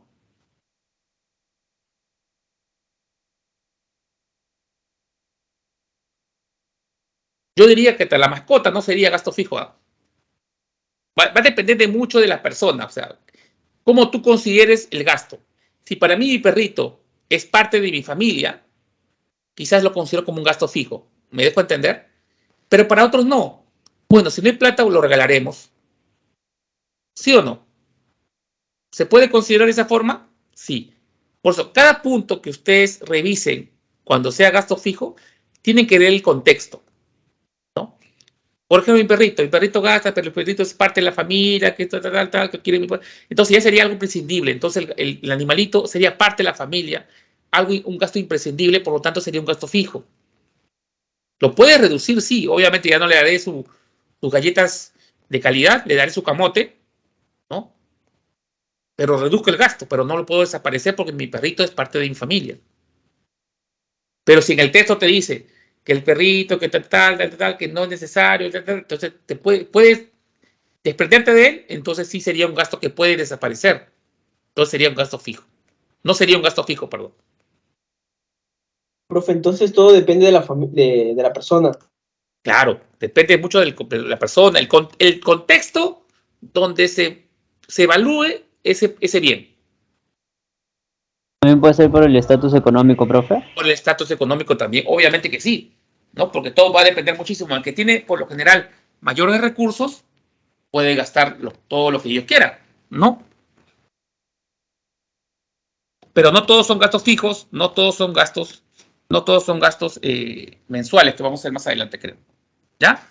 Entonces, gastos fijos son gastos que pueden reducirse, pero no desaparecer. Por ejemplo, el auto que vemos ahí puede ser considerado gasto fijo o no puede ser considerado gasto fijo. Va a depender de qué, de la situación con que se utilice el auto. Si el auto lo utilizo como medio de taxi, porque es mi ingreso de persona, el taxi, yo taxeo un carro. Entonces, para mí es mi herramienta de trabajo. Entonces me genera un ingreso. Pero también genera gastos de mantenimiento, de llantas, de gasolina. ¿Esos gastos los podré desaparecer? No. ¿Pero los puedo reducir? Sí. Entonces sería un gasto fijo. Pero si ese auto lo tengo por un tema de vanidad, no por un tema para irme de viaje o temas de estatus, ¿no? Va a depender de la situación como yo lo vea. Bueno, si ya me genera un gasto, lo vendo. Entonces, ¿sería un gasto fijo? No, porque lo pude desaparecer. Lo vendí. Porque mi rubro de trabajo no es mi auto. Yo trabajo en una gran empresa y la empresa y el carro lo utilizo para movilizarme. ¿Lo podría vender? Sí.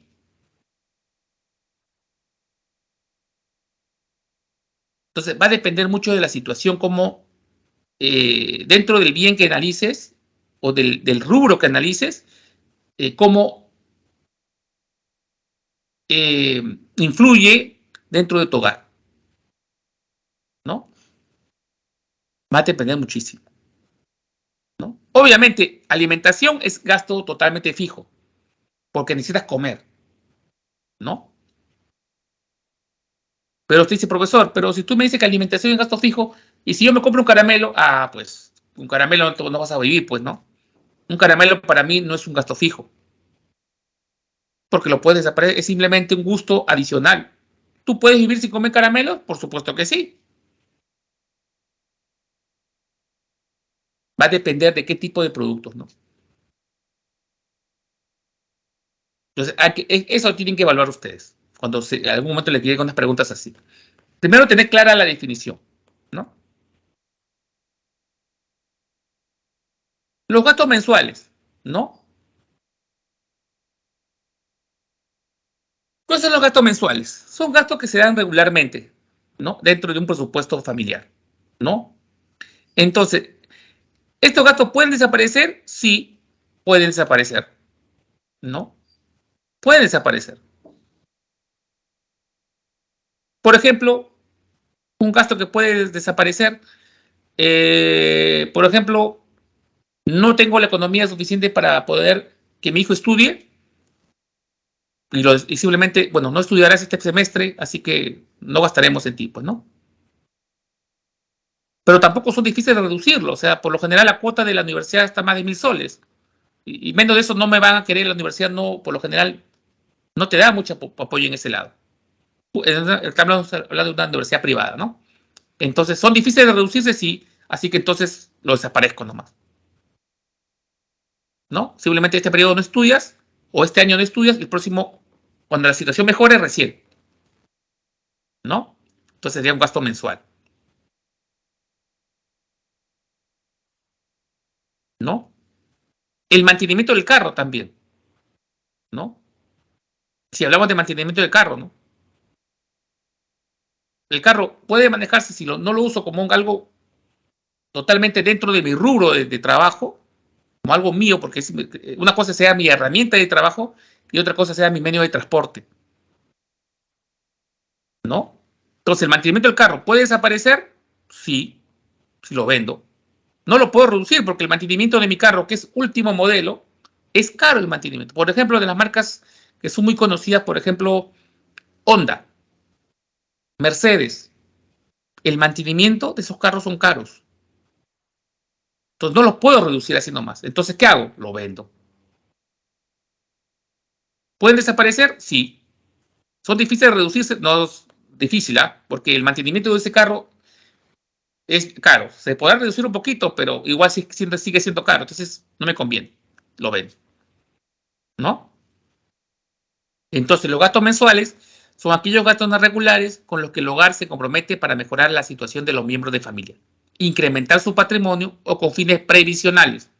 Estos gastos pueden desaparecer y son difíciles de reducirse. ¿Qué podría decir fines previsionales? Un seguro particular. Un seguro particular. ¿Cuesta? Sí. Porque tengo que pagar mensualmente un seguro particular o un seguro de salud para que pueda atender en las clínicas, ¿no? Es difícil reducirlo, sí, porque el monto que te pide el seguro tienes que pagar 300 soles mensuales. ¿Te enfermas o no te enfermes? No puedes pagar menos.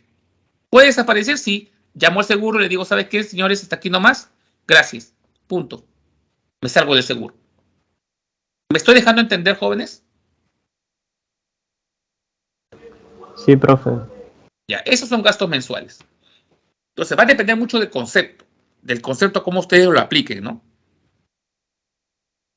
¿Ok? Por eso les digo, les vuelvo a repetir, lo importante para que ustedes puedan evaluar una situación o una pregunta específica sobre estos temas es teniendo claramente el concepto. Lo demás sale solamente con tener claro el concepto, ¿no? La internet, por ejemplo, es un gasto mensual, ¿no? El internet es un gasto mensual. ¿Pero puede desaparecer? Sí. Puede desaparecer, sí. Profesor, disculpe, Adelante. profesor. Sí, adelante. Para un trabajador dependiente, contratar un seguro contra todo riesgo, ¿qué es un gasto mensual o fijo? A ver, yo le pregunto. Me dijo un trabajador que independiente. No, dependiente. Dependiente, ya. Usted mismo me va a responder, ¿ah? Un trabajador dependiente, ¿qué quiere decir? Una persona que trabaja para un empleador, o sea, una empresa. Imagínese que esa persona dependiente trabaja para Bacus, ¿ya? Y contrata un seguro particular, de salud, por ejemplo, como usted me dice, ¿no? Ahora,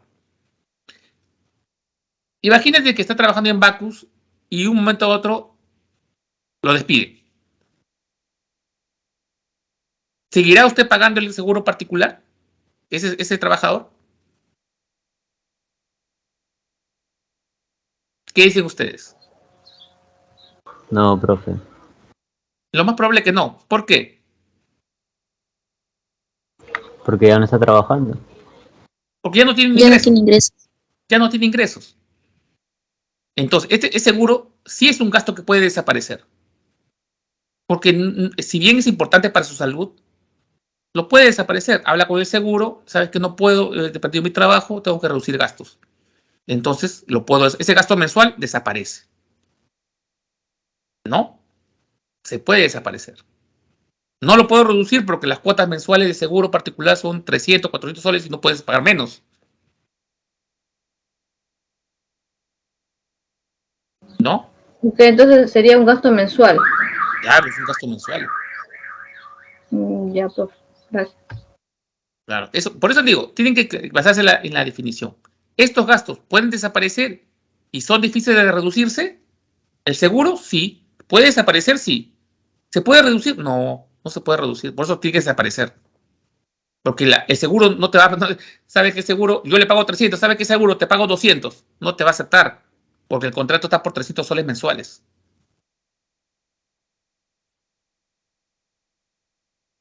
¿Me dejo entender?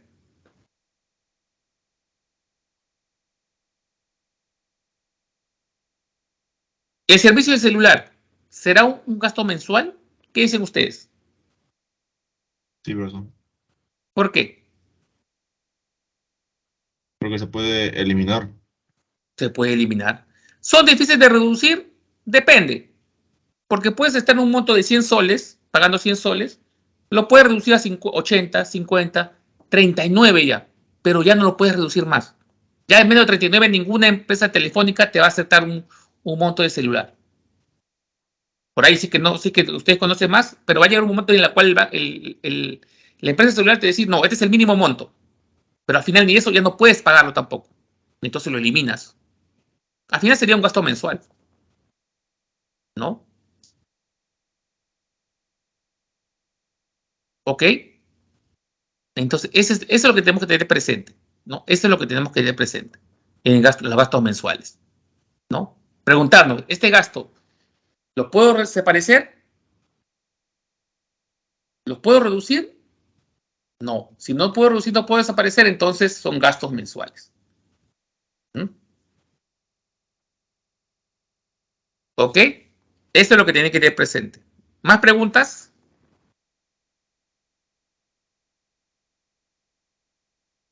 ¿Más preguntas, jóvenes? Aprovechen. Profe, una pregunta.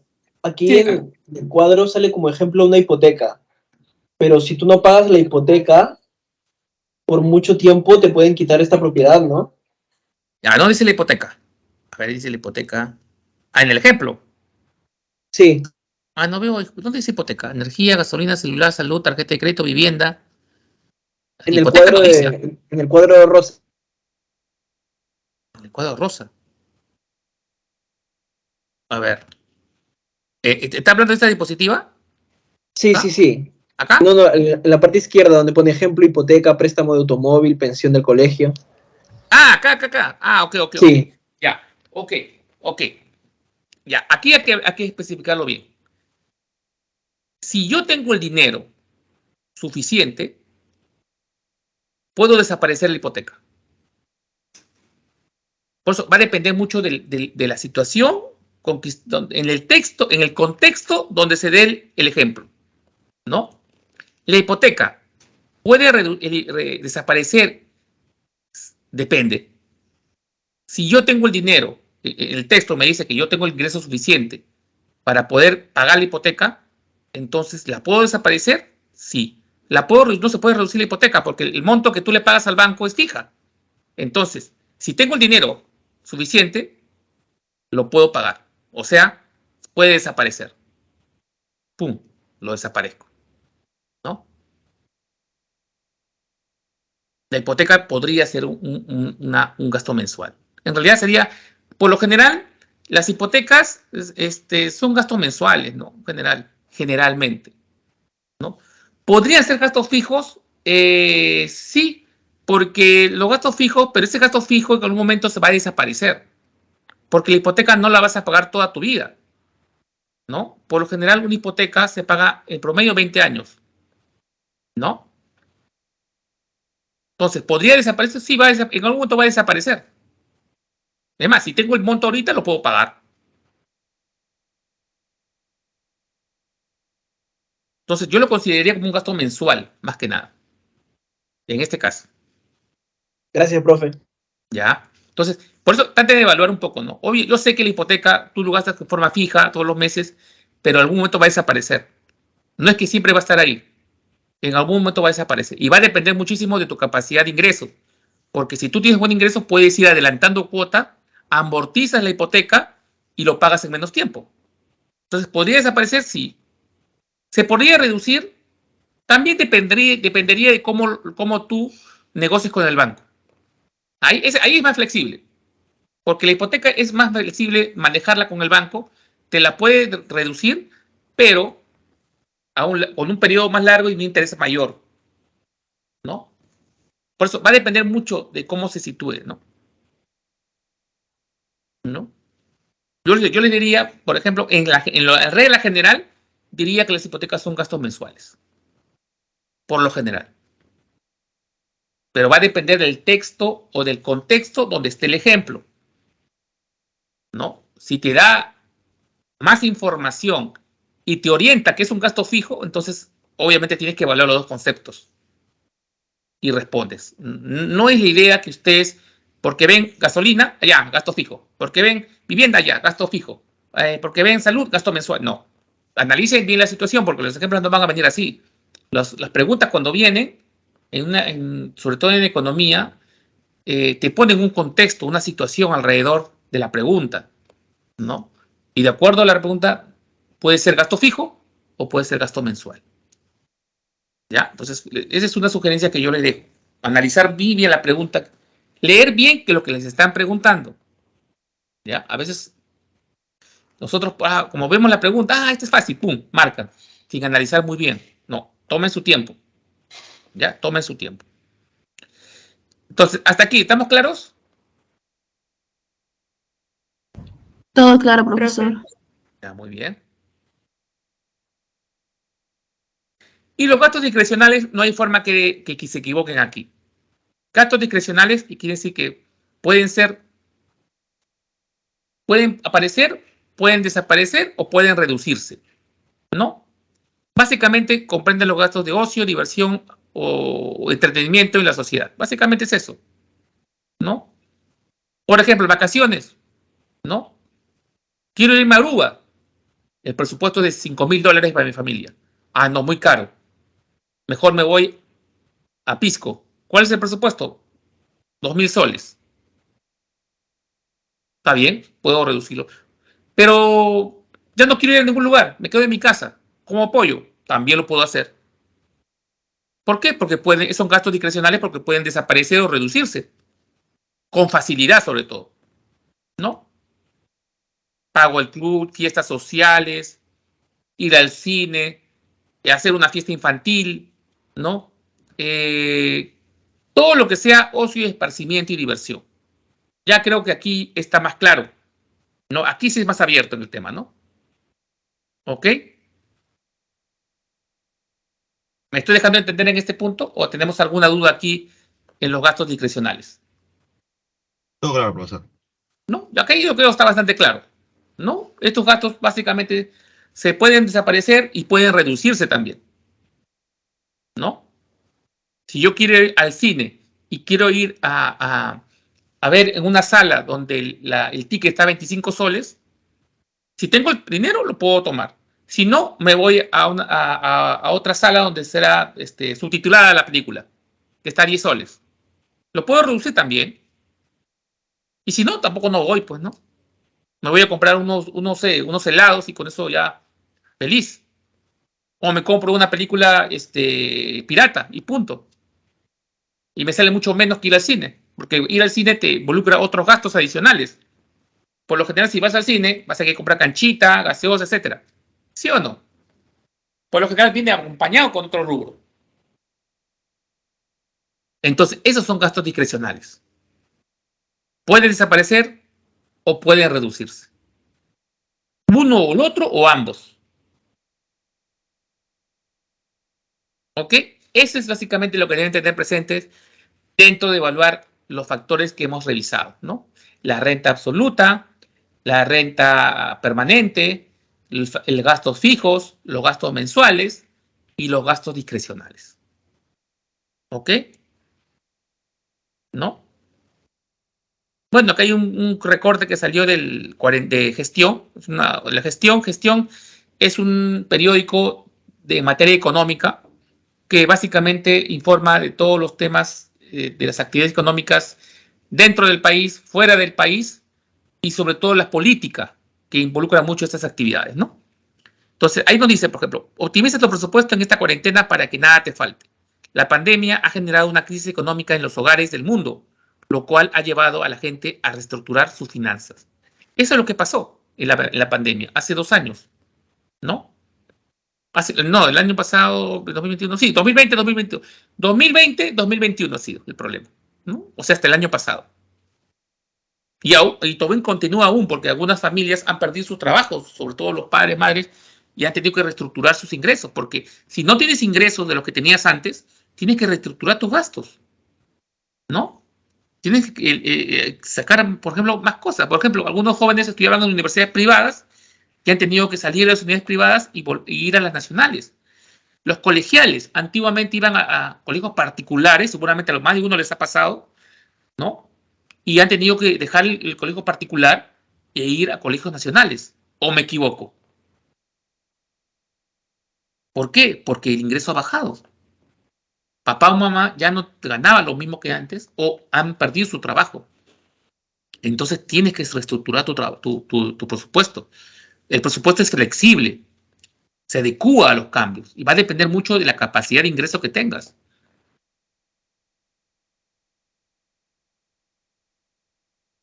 ¿Ves? Ahí, por ejemplo, la primera parte del párrafo nos dice: la crisis económica generada por la pandemia afectó a gran cantidad de personas en el mundo, quienes perdieron sus trabajos, tuvieron que cerrar sus negocios o detener sus emprendimientos. Algunos tenían emprendimiento y tuvieron que cerrarlo. Algunos de ellos se están sosteniendo por los ahorros que juntaron. Por eso es importante el ahorro, porque el ahorro te ayuda a prevenir, a poder de alguna forma sustentar los gastos que tengas cuando pasa una situación de este tipo. Una situación coyuntural como ha sido el COVID-19, ¿no? Entonces, algunos de ellos se están sosteniendo por los ahorros que juntaron a lo largo de los años y porque las actividades que desempeñan se encuentran dentro del rubro esencial que no ha parado sus actividades. Esto ha llevado a la gente a reestructurar sus finanzas, que cada vez se ve disminuida ante las nuevas disposiciones para ampliar los estados de emergencia con el propósito de frenar el coronavirus.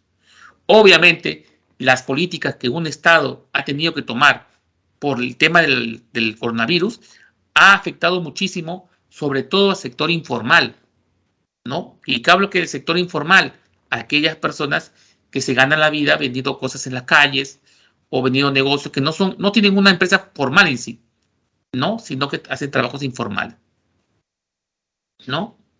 Por ejemplo, las empresas formales que han perdido mucho dinero y que han reducido personal son las empresas de transporte terrestre, ¿no? Las empresas de transporte terrestre y otros rubros también, ¿no? Las empresas de transporte aéreo, si bien no ha habido reducción de personal, a muchas personas las han mandado con suspensión perfecta. ¿Qué quiere decir suspensión perfecta?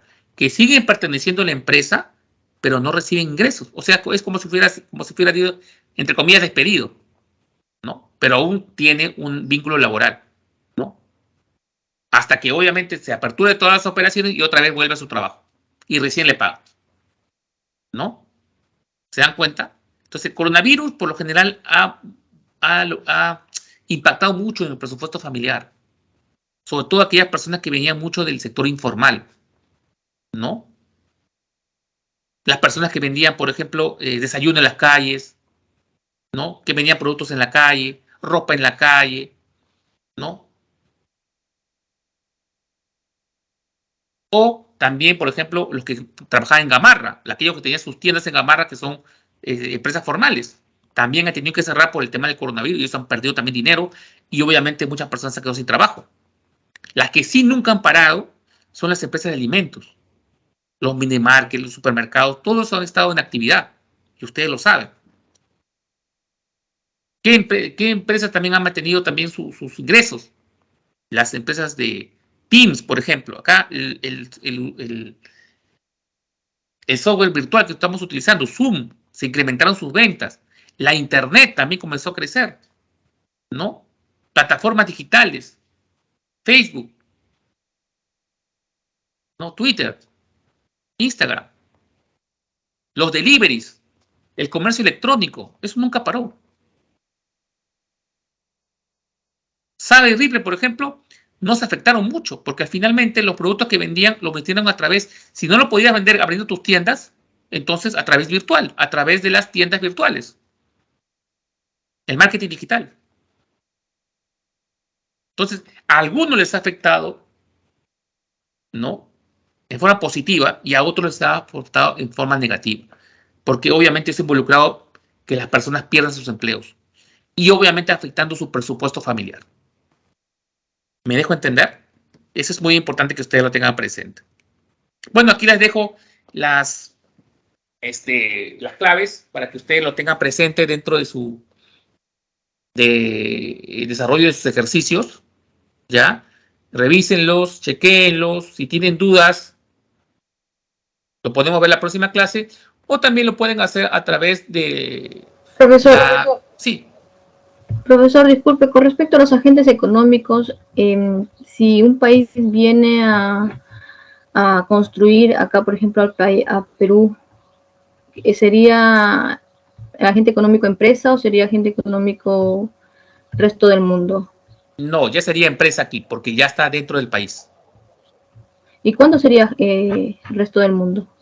Cuando una empresa, por ejemplo, digamos, una empresa que se encuentra en Alemania, ¿no?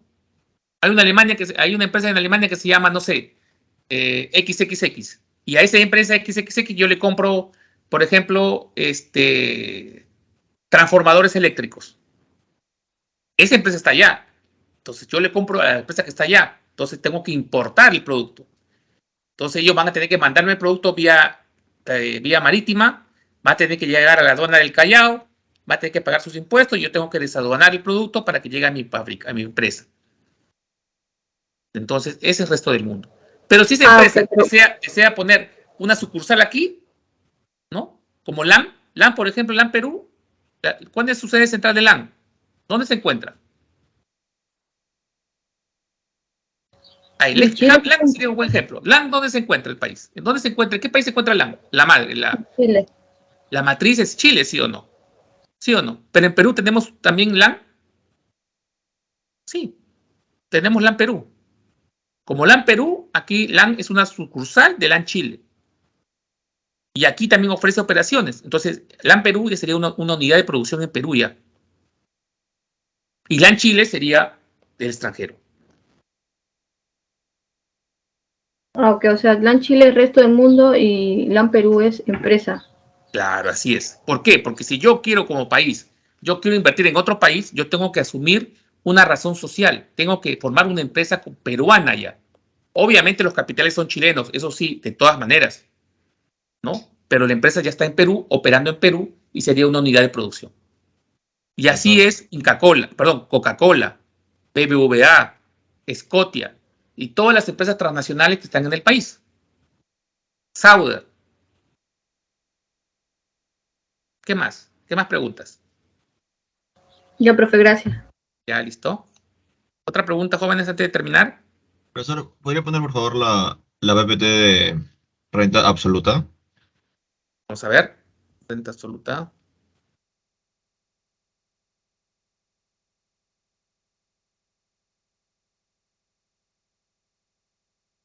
Ahí está. Y lo de fijo, por favor, también, profesor. Ese es el último, nada más. ¿Cuál? El de fijo también, por favor. Ah.